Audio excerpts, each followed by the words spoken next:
te? BGC po. BGC? Anong location? Ano ko, sa search ko. Isa BGC. Alin? Isa Dentistry. Isa Dentistry? Opo.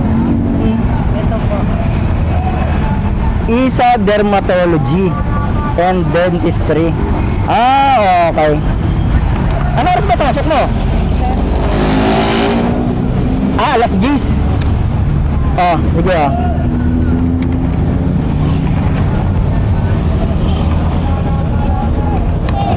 Okay na po ba to? Sige ba?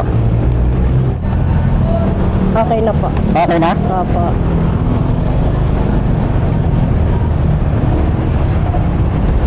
Kanina ka pa sasakayan, ma'am? Ha? Kanina ka pa dun sasakayan? Kakababa ko lang po ng jeep. Nag-cutting ride po ako. Galing po akong Kainta eh. Cutting trip? Bakit kailangan mo mag-cutting trip? Kasi malilate na po ako pag doon ako sasakay ng FX. Late ka na. Malilate po ako pag doon ako sasakay ng FX sa junction. Ang ginagawa ko po, nagji-jeep na lang ako. Diyan ang baba ko. Tapos mag-aabang ako ng Ayala na FX. Ano nangyari? Wala pa pong Ayala eh. Walang Ayala na dumadaan. Opo. Huwag kang mag-alala, ma'am. Makakarating ka sa trabaho mo. Thank you po.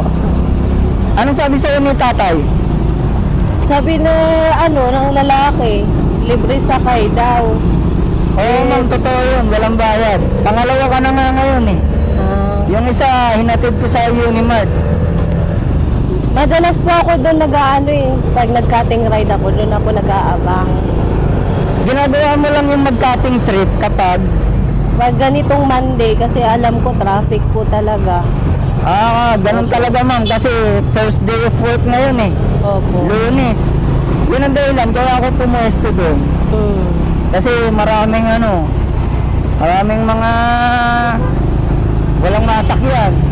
Oo nga po eh. Hindi po kasi talaga ako naghahabal, kuya. Nag-FX lang ako eh. Sabi kasi, libre sakay. Nagmamadali na rin ako, baka malate ako. Paano yan, ma'am? Dalawa lang gulong nito. Wala tong aircon. Wala, nakipagsapalaran lang. Nakipagsapalaran ka lang sa akin. Nasa akin kasi yung susi eh. Nasa iyo yung susi. Opo.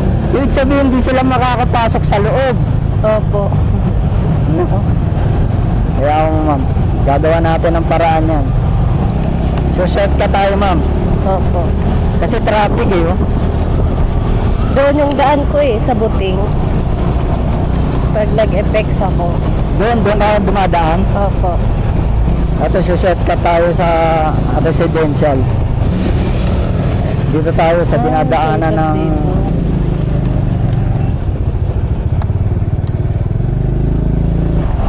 ayan. BGC na tayo, ma'am.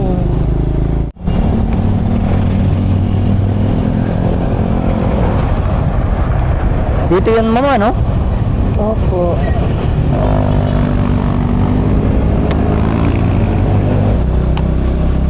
Dito lang po ako, kuya. Ayun, isa. Ayun, nag-aantay na nga yung kasama mo. Vlogger si kuya. Inaantay yung susi mo. Kuya, hindi talaga ako. Ma'am, kanina ka pa? Bago lang. Akala ko kanina pa eh. Sabi niya kasi siya rin may hawak ng susi.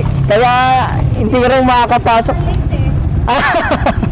Kaya yung ipapano lang. Eto, ma'am. Ayan, ma'am.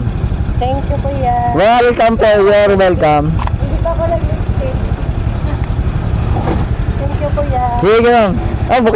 Buksan mo na yung pinto. Kanina pa yata si mo.